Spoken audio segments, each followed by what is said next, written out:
This is the GARIS Masculist MGTOW flyers. That is 2 3-page essays on the themes of masculism and MGTOW, written by and read aloud by Prof. Dr. Hugo de Garis. This is flyer number 2-3, entitled Masculist MGTOW Advice to Japanese Gender Politicians. Description: this flyer offers advice to Japanese gender politicians on how to avoid the catastrophic decrease in the Japanese population by pushing for the creation of a FIP Society. Advice that applies not only to Japan, but to Western countries as well. Flyer itself. Japanese MGTOW advice to Japanese gender politicians. A third, maybe 2/3 nowadays, of young men in Japan, the herbivores, in contrast with the traditional woman-chasing carnivores, refuse to date women, nor have sex with them. They have opted out of the traditional male role of paying for Japanese women to stay at home and raise kids. With the young generation in Japan reproducing only 2/3 or less of its number, actually the Japanese reproduction rate is only 1.3 children per woman, so nearly half of the replacement rate of 2.1. The Japanese population is now steadily shrinking year by year, and Japanese gender politicians, who make the laws concerning gender roles, are pulling their hair out, wondering what to do, because if the current trend continues, Japan will be wiped out, because the next generation is reproducing only half of the previous generation. A similar situation is occurring in the US, but worse, in the sense that 2/3, 70% of young men under 35 refuse to marry and have kids. They may sex women, but they do not marry them, and certainly do not have kids with them. This is a result of the toxicity of the US divorce courts, which have been taken over by the fluffy feminists, that is, feminists who still have traditional attitudes towards men, that is, seeing them as exploitable checkbooks, in other words, man-slaves, cash machines. The way traditional women see men, labelled fluffies by the masculists, that is, men's livers. In the US, a divorcing father will typically lose custody of his kids with a probability of 90%. He will lose his house, which goes to the ex-wife to raise her kids in. He will have to pay child support for many years, and if his ex-wife is a fluffy, that is, not a FIP woman, FIP equals financially independent person, then he will pay her alimony so that she can continue to parasite on him after the divorce the way she did before the divorce. In the US, half of marriages end in divorce. And actually, ad-libbing now, I've heard recently, still something I need to look into more closely, is that of first marriages, about 96%, so roughly only about 1 in 20 first marriages survives 10 years. All the rest fail. So it's worse than what I'm about to say, which is written a year or two back. In the US, half of marriages end in divorce, and 70% of those divorces are started by women. So about 1/3 of married men, that's a half by 0.7, that's 0.35, that's a third, risk being financially massacred by fluffy ex-wives. Approximately 10 million US men have been financially destroyed in this way over the 40-year period since no-fault divorce came in the 70s, and the fluffy feminists took over the divorce courts. This 1 in 3, 1 in 4 chance of being financially massacred by a fluffy ex-wife is so unacceptable to young men in the US that they simply refuse to marry and refuse to have kids. Only about 30% of young men in the US today are willing to marry and have kids. Only 30%. Young men have gone on strike against marriage and fatherhood until the gender laws are made men fair, that is, fair to men. So potentially, the crash in the birth rate is much greater in the US than in Japan, because a higher proportion of young men in the US refuse to marry and have kids than in Japan.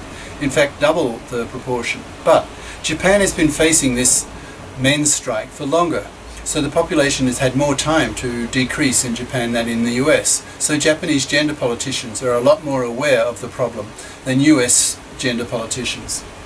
Hence, the measures taken by Japanese gender politicians may serve as a model to the US gender politicians, because Japan will have to deal with the population crash sooner than the US. This flyer offers some advice from a Western masculist theorist to Japanese gender politicians on concrete suggestions on how to get the Japanese and US and other countries' birth rate back up before the population crashes catastrophically. Japan is not noted for its creativity. According to Professor Lin, that's L-Y-N-N, YouTube him, Google him, a famous psychometrician, the average creativity score of the Japanese is a standard deviation and a half below comparable cultures. So I am not surprised at the quality of the suggestions made by Japanese gender politicians to get men back into the traditional breadwinner role and be more willing to father babies.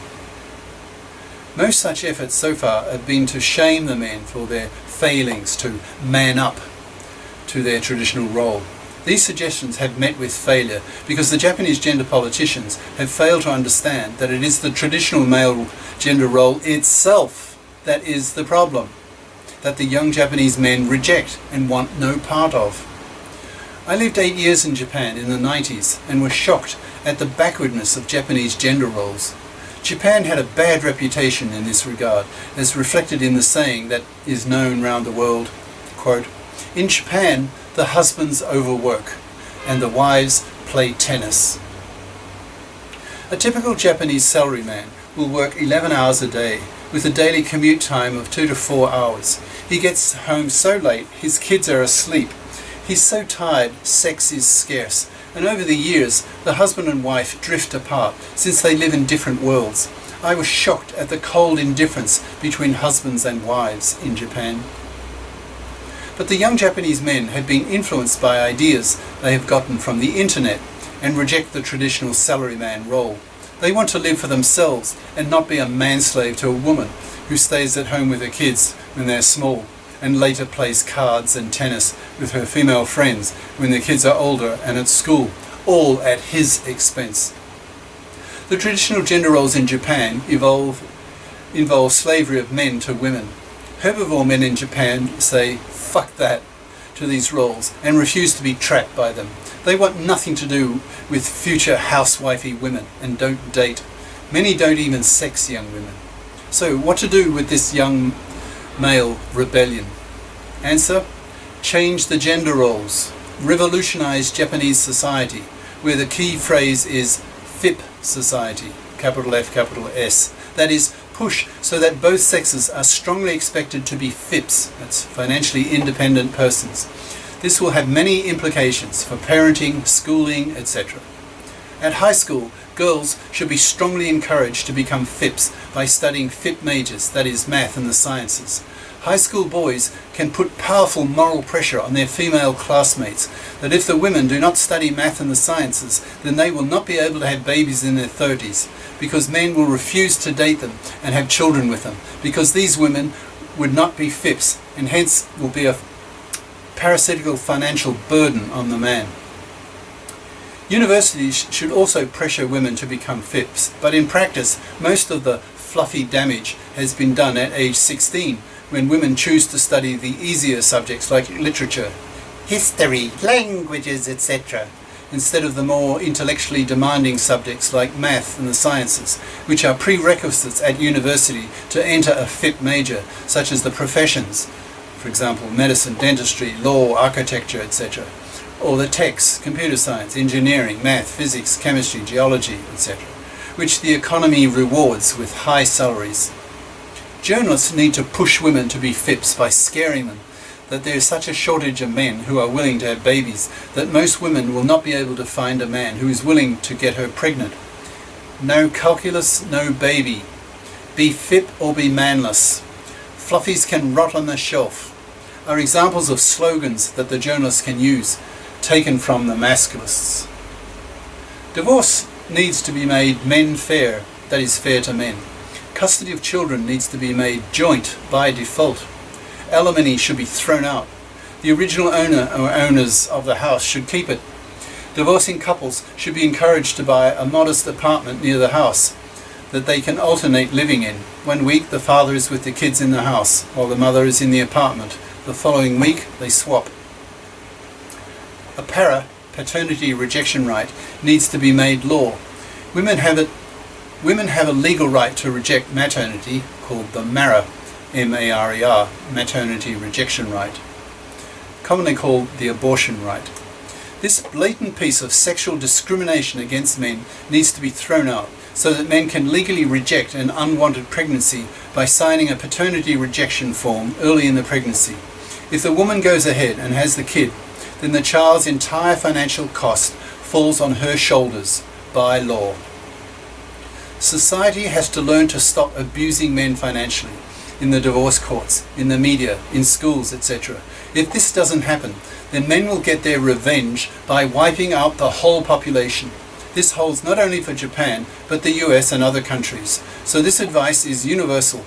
Gender politicians in all countries need to operate with the principle that the rights and needs of men need to be taken with equal weight as with women. That is far from being the case today. For example, look at the massive injustice committed against men in the US divorce courts and the lack of a para in all countries that ruins millions of men's lives as women trick their husbands and boyfriends into paying for kids that the women want but not the man. So, my top advice to gender politicians in Japan and elsewhere is be nice to men, or you will be justifiably accused of being genocidal criminals indirectly responsible for wiping out the population. As the population does fall, political pressures to solve this men's strike will be enormous. Men will start assassinating gender politicians, divorce court lawyers and judges, etc., because men's survival is at stake, and people do violent things when their survival is on the line. If these ideas seem foreign and strange to you, I suggest you go to the internet and listen to the MGTOW Men Going Their Own Way videos, or read my flyers at profhugodegaris.wordpress.com/MGTOW-Masculist-resource-flyers/ to educate yourselves into the new expectations of the young generation of men who reject the traditional male breadwinner role. Now that women can work, they must work. Anything else is parasitism on the labor of men. In Japan, the polarization of gender roles is one of the most extreme in the world, where Japanese men are utter manslaves to women. This must change. Women must become FIPs, or they will rot on the shelf to extinction. Women need to be socialized at home, at school, at university, at the office, to be FIPs, so that men and women are treated fairly in society, in the family, and in the law courts. Japanese sex roles are so far behind the West that Japan may be the first westernized country to wipe itself out, because it did not have the flexibility and the creativity to change its gender laws, to create a FIP society. Cheers. Prof. Dr. Hugo de Garis. Email profhugodegaris@yahoo.com. Website profhugodegaris.wordpress.com. YouTube channel name De Garis, Masculist, MGTOW, Flyers. Ciao.